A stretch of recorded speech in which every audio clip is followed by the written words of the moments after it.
नमस्कार, आदाब। मेरा नाम, वैसे एक महान आदमी ने कहा है कि नाम में क्या रखा है, इसीलिए काम की बात करता हूँ। मैं आज आपको ऐसे अमूल्य हीरों के बारे में बताना चाहता हूँ जिसके बिना किसी संस्था की बुनियाद टिकी नहीं रह सकती। यह है गिरधारी। कहने को तो इसे भी एक कुर्सी दी गई है, मगर फिर भी ये क्यों खड़ा रहता है? शायद दूसरे लोग चैन से बैठ पाएं, इसीलिए। काम तो इसके भी छोटे मोटे हैं, जैसे हमारे गुरुजनों को चाय पिलाना, पानी पिलाना, अखबार लाना। मगर क्या ये काम इतने छोटे मोटे हैं? क्योंकि शायद इन्हीं छोटे मोटे कामों की वजह से एक संस्था चलती है। एक संस्था। तो अब मैं आपको लेके चलता हूं कबीर। जी हां, यह है कबीर, यहाँ का एक मामूली सा सफाई कर्मचारी जिसका काम है गंदगी हटाना और साफ सफाई रखना। जहाँ हम जैसे लोग गंदगी को देखकर मुंह फेर लेते हैं, वहीं ये कबीर हमारी खुशी के लिए उसी गंदगी को साफ कर देता है। तो दोस्तों, ये हम सभी के लिए सवाल है कि जो इंसान दूसरों के चेहरों की मुस्कुराहट बनता है, क्या वो इतना मामूली हो सकता है? तो अब मैं आपको लेके चलता हूं रामचरण जी के पास।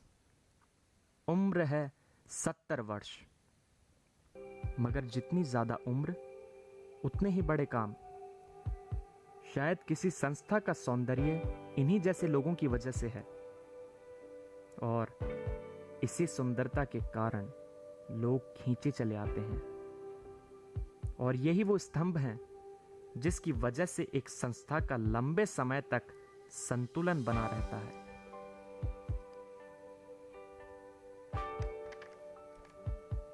पर दोस्तों, ये गिरधारी, कबीर, रामचरण, ये तो सिर्फ उदाहरण है। मैं तो आपको उन हजारों लोगों के बारे में बताना चाहता हूं जो एक संस्था का अस्तित्व बनाए रखने में सहायता करते हैं, और 160 रुपए की दहाड़ी कमाने वाले उन लोगों का चेहरा दिखाना चाहता हूं जिनका करोड़ों की संस्था का अस्तित्व बनाए रखने में योगदान है। पर क्या आपको नहीं लगता कि जो लोग हमारी जरूरतों को पूरा करते हैं, क्या हम उनकी जरूरतों का ध्यान रखते हैं? हमने कभी सोचा है कि इनके जीवन में कितने पीड़ा, कितने कष्ट होंगे? नहीं। इस महंगाई के दौर में जहां प्याज का खर्चा भी 60 रुपए किलो पड़ता है, इन्हीं इसी 160 रुपए की दहाड़ी से पूरा परिवार का खर्चा चलाना पड़ता है। यह सवाल मैं आपसे पूछता हूं, इस त्याग के बदले हमने इनकी मदद करने की कोशिश की है? सोचिए।